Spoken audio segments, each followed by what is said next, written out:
Hello, everyone. Welcome to part 4 of my little travelogue, traveling through the United Kingdom and Europe.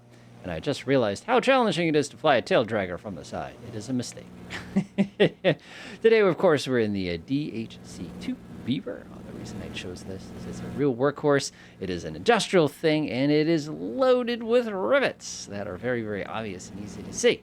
Now, for those of you who are familiar with Northern Ireland, Belfast specifically, which is where we started our journey, this will make quite a bit of sense to you. So that was one of the major shipbuilding locations throughout the entire world there. For those of you who I know are really, really in the know, you would probably know that Belfast is the place that constructed the Titanic.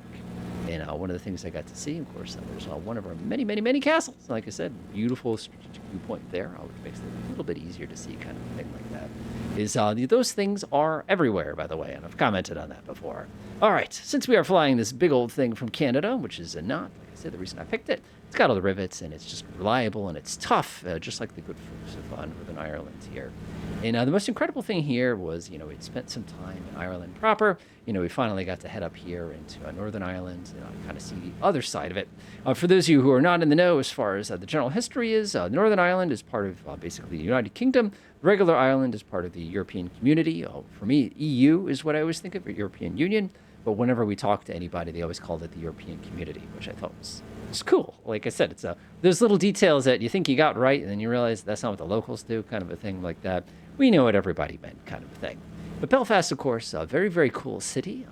Like I said, we arrived very, very early in the morning, kind of a thing. It is a hardcore port city, kind of a thing like that. Major shipyard production was kind of like the general gist of it. Go ahead and steal my little shot here as we sneak up on it. And again, you can see all the short port cranes and this lovely giant gantry crane here, basically. The two big ones of the city. It's one of the interesting situations where they're basically National Register buildings, even though they're not actually buildings, which I thought was kind of neat. And if I roll to the side right here, and if you look right kind of in here at my 12 o'clock here, I can go and pop that up so you can kind of get visuals from the side by side here. This is basically right where that is. You kind of want sort of an idea of everything that we're seeing here. But Belfast, as I mentioned, Northern Ireland, turbulent past, to say the least. They call them the Troubles. And again, the Good Friday Agreement of 1998 was the thing that kind of solved it, or didn't solve it completely. Every once in a while, there's a little bit of sectarian stuff.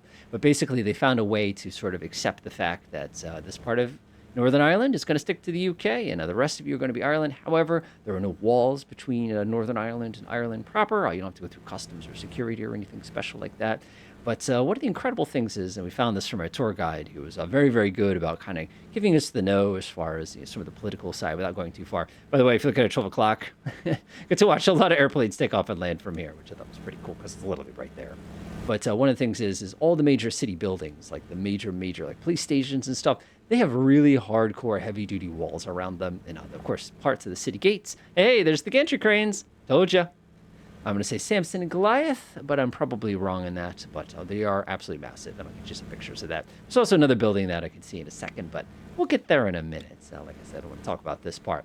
But all the major places are still protected by very large walls. And, like when they have like their big festivals and everybody does the murals, a lot of them are all political and stuff like that. But they found a way to be able to express themselves not through violence, which I thought was kind of basically summarizing what our tour guide was kind of helping us out with. But so we arrived in the morning. We had a pretty straightforward adventure here. Like I said, not nearly as in-depth as the 2 days we had spent in Ireland, kind of a thing like that. Much, much, much shorter time that we had here. But in that time, we got to see some really, really cool things. And I'm going to go ahead and bring us around here if I can get my engines to do what I want them to do. Okay, settle down, settle down. There we go. Okay, very good. Just a little less. And it looks good right there. Cool.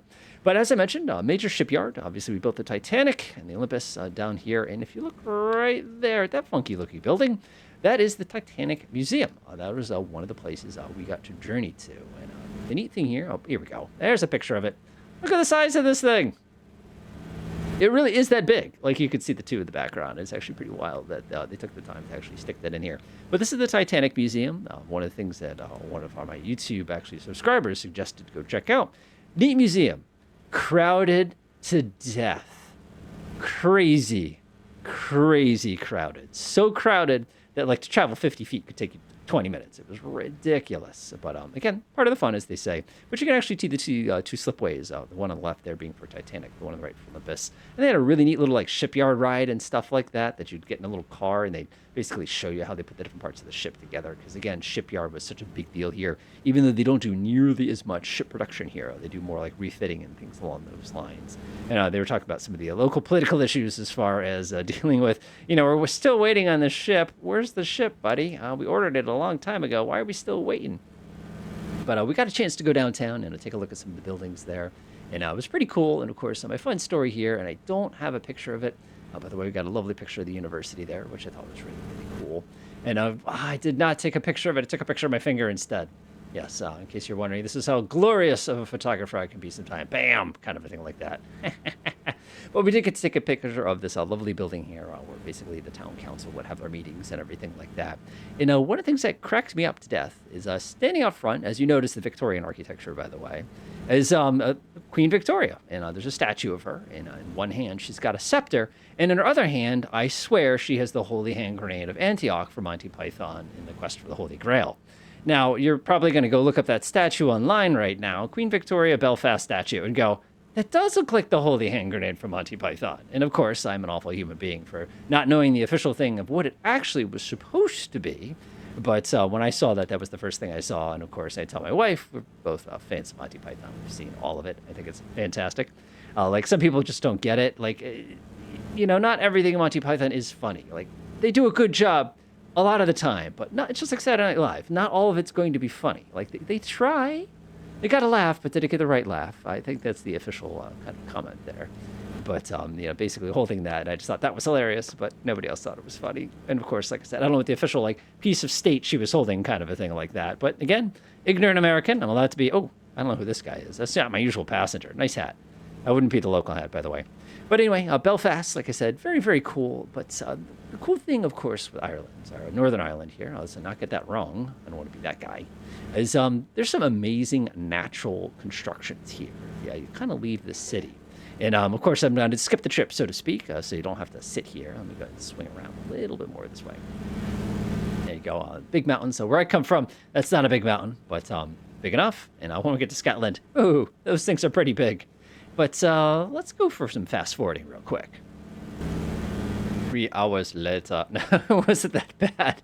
But it is a bit of a flight, and it is one heck of a drive if you're leaving from Belfast. But one of the most incredible things that I think of with all of Northern Ireland, and unfortunately, Flight Sim is not going to do justice. You have to go on Google Images and find a picture of this yourself. I couldn't find one that I liked enough that wasn't royalty copy protected. You get my feels. Look up Giant's Causeway. So the Giant's Causeway, of course, is this amazing natural rock formation that the best way to say it is somebody really, really likes hex-based strategy games and said, yeah, I want that, but I want it as rock. And it is just the most fascinating thing you've ever seen. And I've done caving where I've seen stalactites, stalagmites. Remember, they're mites because they're mighty above your head. Easy to remember those. But this is just the most... Unfortunately, when it comes to photographs, my partner's got all the good photographs of that stuff, so I don't have anything good. But the cool thing there it's just those natural formations. And just as you probably remember when we were doing Ireland, the previous video, it was neat to see this. And I'm reminded, of course, when you talk about green, and they say Ireland's so green, of course, this was the summertime. It'll be a little different times of the year. But I'm reminded of course, the History of the World Part 2. Everything's so green, but absolutely zero exaggeration here. Of course, swinging down here, you got a nice, lovely kind of a coastal road. Neat little town here. Again, Bushmills, I think, is just south of us, and Postlar is kind of going to be down our left here. Neat beaches. One thing I did notice, and this is not to overgeneralize here, but generally the water's kind of cold and the weather's not particularly hot, even though it was summertime. Giant's Causeway land, by the way. And you didn't see a lot of people in the water. And one of the things we actually saw, what I thought was pretty funny, was when we were coming back to the ship. Everybody released the beginner sailboats, and there was just a throng of these things. Here we go. This is incredible. You have to see this for yourself. It is just, again, we're down here in an airplane. Now, we couldn't come down here, obviously, on a bus. but just this whole region, just the shape, and you can get kind of a feel for it. I just kind of looking out the window here, and of course you can see another lovely castle commanding an incredible view of everything along this coast. And again, like when we get to Scotland, we'll talk about strategery here, but the strategic castles, and it's just so fascinating. Like it just, oh my gosh, somebody had to build that thing. Like, you know what I mean? And again, it's a ruin now, but you have a pretty good idea what that look like. It's also a hover ruin in a couple spots, but that kind of happens. And it's so fascinating. Like I said, we just don't get history like that where I live. You know, people have been living here for, at least in my region, for about 300 years now. They haven't been living here for 2,000 years. Unfortunately, the folks who were here before, we kind of drove them away or, killed them with diseases, kind of thing like that. So we kind of lost that completely. As I've been saying, as a general trend, these folks do a really good job of kind of keeping it going, so to speak. And again, this whole region, so amazing. Long drive, by the way. Very long drive from Belfast, but it's part of the fun kind of thing, right? So, of course, we'll bring up our Northern Ireland. I wish I had more time to spend in Northern Ireland. I feel like, again, one day wasn't enough. Like, again, it's pretty cool stuff. Like I said, the Titanic Museum, the city, hearing a lot about the history. Like, that was rough times. It was really rough, scary times for a very long while. And I'm glad they found something that works for them, where they basically allowed to express themselves. They get a little bit of column A, a little bit of column B, and that was awesome. I'm glad they were able to make that work, kind of thing like that. And it's just really fascinating. Didn't go too hard culinary here, which is unfortunate, because one of my goals on this trip, of course, is my wife and I have an ongoing joke there where we basically invade foreign countries or places and eat all their food. It's just what we do, But as I was saying, I didn't have an opportunity to do that.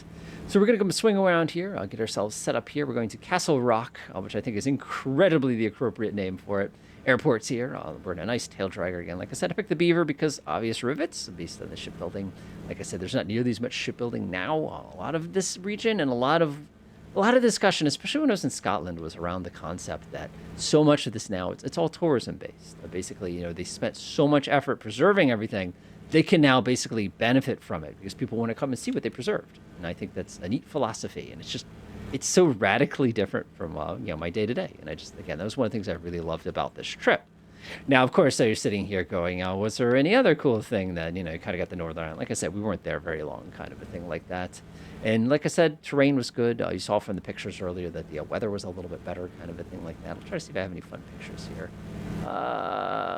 Where is it? Oh, I'm trying to see if I have any. I'm just going through my thing here as I get set up for final landing here. Yeah, not quite. It's not quite. That's okay, though. That's okay. All right, let's go bring this thing in. Castle Rock Airstrip here. Now, being a tail dragger airplane, of course, makes things a little bit more fun for us as far as getting safely on the ground. The big thing with the Beaver, of course, is you notice it has full flaps and landing flaps. I never, ever recommend using landing flaps. And I don't mean don't use flaps. I mean don't use full flaps. Like, do you see how there's a setting for landing right here? That's a better setting to land this plane at. I think you'll find that it's just the right combination of comfortable as well as not too much. Again, we're a tail dragger here. Oh, got to get all nice and lined up here. Not a very big runway, but again, that's one of the things I love about planes like this is they're built for stuff like this. And I love how it's also uphill and everything like that, just to keep it interesting for us, kind of a thing. All right, let's exercise my feet, make sure they're nice and comfy. Very good. Like I said, Northern Ireland, very cool. It was a nice piece of the trip. I loved to see it. Again, the weather was really good. We were lucky. Like in the morning, it'd be like, again, you're probably expecting centigrade here. So, of course, we're looking between like 55, 60 degrees, basically between 10 and 15 Celsius. And, of course, during the day, we get up to about 20 Celsius, about 68 to 70 degrees, which was awesome. That was a very comfortable temperature for us. So we didn't have too much issues with it. You definitely had a sweatshirt around your waist the entire time. But like I said, part of the fun of traveling, right? All right, look at this thing. Look at this. How you doing? Whee! Too much speed. I just realized I'm not sitting here correctly because my hand is off. And we are down. There we go. Whoa! Easy on the brakes. Whoa! That was a dangerous landing. Of course, we're a Beaver. We have no problem going in the grass here. Oh, I see the issue. I forgot to lock the tail wheel. It's like a slow reaction. That's okay. Fantastic. So again, lovely area. I'd love to spend some more time. Like I said, the whole island of Ireland, I'd love to check out more. I just think there's a lot of stuff that I didn't get a chance to see in such a short time. And I wanted to find out more about the history, of course, and like the people. And like I said, I missed all the good food options and things along those lines. But thank you for joining us so far. Next time, we're going to see something called Wales, something I didn't know much about, but I got to find out pretty quick. Enjoy.